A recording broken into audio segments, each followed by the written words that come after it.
Maradona বলেছিলেন, আমার জায়গা যে নিতে পারবে সে আর্জেন্টিনার সেরা খেলোয়াড় হতে পারবে। টেভেজ বলেছিল, যে মেসিকে বুঝে না সে ফুটবল খেলাই বুঝে না।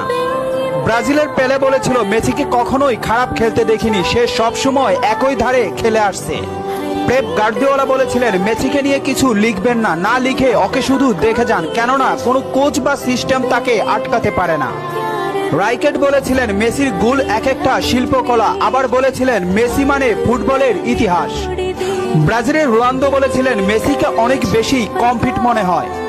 ফিকো বলেছিলেন, মেসিকে দেখা মানে অর্গজমের পর অবিশ্বাস্য। জাভি বলেছিলেন, মেসি অন্যদের থেকে কতটা এগিয়ে এটা যারা বুঝে না তারা অন্ধ। ইনিয়েস্তা বলেছিলেন, মেসি যা পারে অন্যরা তা পারে না, বার্সেলোনা আর কখনোই আরেকটা মেসি পাবে না।